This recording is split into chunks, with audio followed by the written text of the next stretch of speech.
Hello, my name is Elena Daguns. I'm making this video record to tell about the effectiveness of the spiritual technologies of Grigori Grabovoi.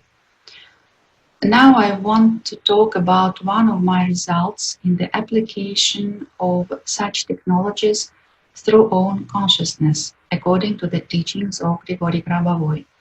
This applies to the results of control in the event area. This happened on March 29, 2010.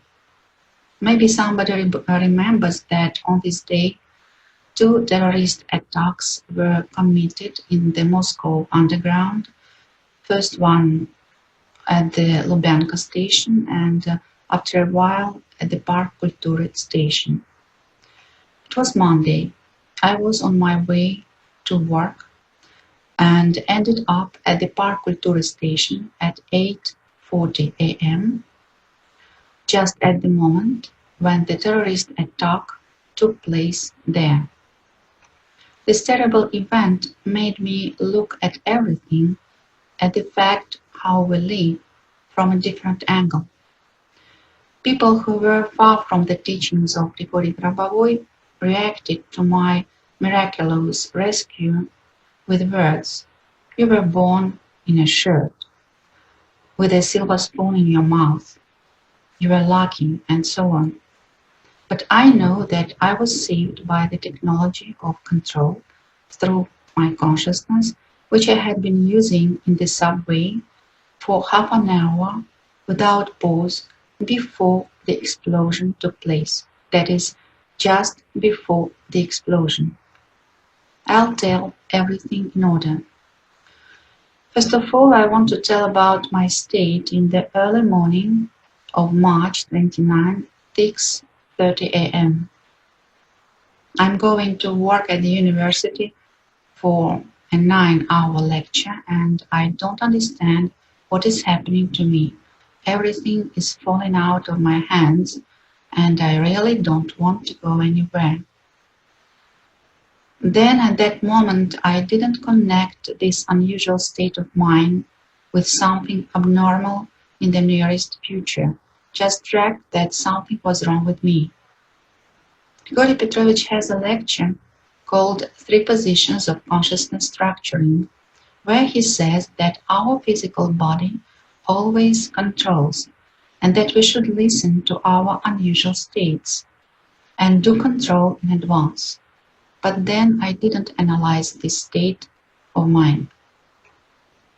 At the interchange station, Biblioteka Lenina, about 8 a.m. when I got there was accumulated a huge amount of people. Another 15 minutes there were no trains. For those who don't know, I will say that during rush hours, the distance between trains in the Moscow metro is usually 30 seconds. Therefore, 15 minutes is a very long break. You can imagine how many people were there. By that time, the explosion on the station Lubyanka had already occurred. It was at 7:56. But the passengers were not told about it.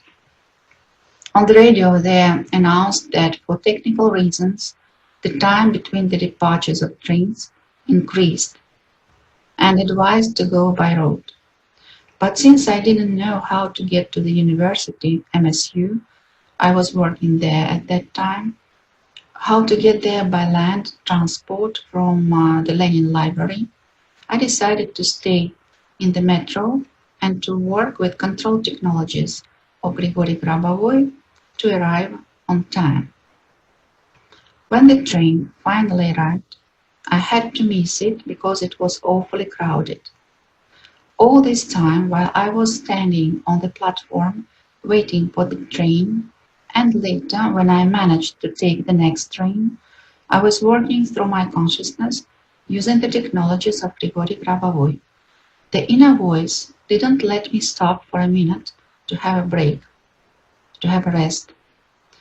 I worked on all methods that were known to me by that time for many times, repeating them again and again. We We were going to the station Park Culture 20 minutes instead of 5 minutes. The train stopped in the tunnel all the time. I realized that I was very late for classes at the university and continued to work on the methods of events control according to the teachings of Grigori Grabovoi. I set a goal to optimize events for myself and the people around me so that everyone would arrive at his destination on time, including me, and to eliminate technical problems. We arrived at the station Park Culture by 8:40 a.m.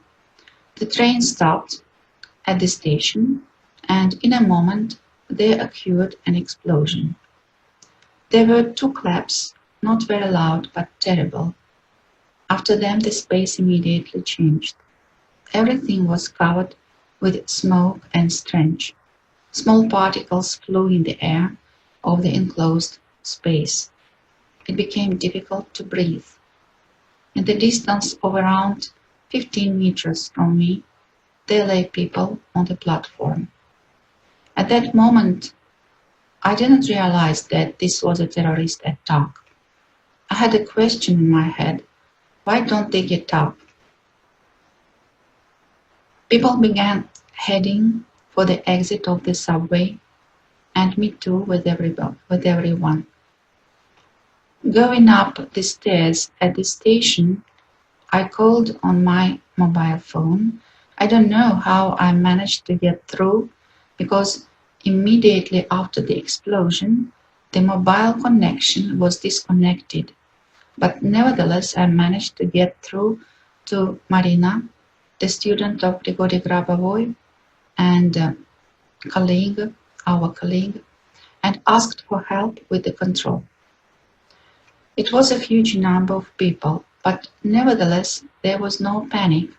People helped each other, supported each other, immediately parted and formed a corridor when from behind somebody asked the way to carry the wounded. Next to me there was a woman who told me that she was hit in the back and thrown by the blast wave. I looked at her back. She was wearing a tweed coat, and the coat on the back was covered in small burnt pellets. We walked together for a while, then the crowd separated us. When I went out on the street and came to the edge of the sidewalk by the road, right in front of me, 2 steps away, a minibus stopped, and I read on its sign that it was going to the university. I didn't wait a second for the transport. I arrived at class 20 minutes late. That is, I entered the class at 9:20. For Moscow distances and taking into account force majeure, this is very fast. My control worked out as follows. First of all, I didn't get caught in the middle of the explosion. Secondly, people who were in the radius of 10 meters from me were not injured. That is, those who were next to me, they didn't suffer. Third point. What's also important, at Park Culture there was no panic. Later, from the media, I learned that in the Lubyanka station there was panic and a crash jam, and many people suffered from it too. And on the station Park Culture, people made way for each other, helped each other, immediately parted and formed a corridor when from behind somebody asked the way to carry the wounded. Fourth, from the media later, I learned that on the station Park Culture there were killed people and injured people almost 2 times less than on the station Lubyanka. And the power of explosion was almost 2 times less. So I was only 20 minutes late for the classes. This is the 5th point. It must be taken into account that I was going to work from unfamiliar place. I had to get out of the subway at the station University, but because of the explosion I got out of the subway at the station Park Cultura. Immediately the right bus turned up, which drove me straight to work. Here I want to also say that no one is immune from falling into some critical situation for different reasons. Everyone may have his own ones. But owning those technologies that are brought to the mankind by Grigori Grabovoi, we stay alive, unharmed, and in varying degrees are able to assist the people who occurred to be next to us. And this event, this terrible event which I got in, helped me to realize what is important in life and what is not. Before that, I was always afraid to be late for work, to violate the established order. That's why I never went to work by road, though I lived 20 minutes drive from the university. I was always afraid in the morning to hit traffic and went to work by subway using circuitous road. After this explosion, everything in my head as if fell into place. The most important thing in life is protect life, to save oneself and all the people from the hatred, aggression, fear and violence, to promote love and technology of salvation to all people. And to come on time to work, say, or pass take exams, it's secondary, it's not the main thing. This is important, of course, but it's not the main thing. The main thing now to save life on our planet, save the people and disseminate the technology of salvation, anti-terrorist technology around the world, so that they are used by as many people as possible. Then the number of destructive events on Earth will begin to decrease. Thank you for your attention.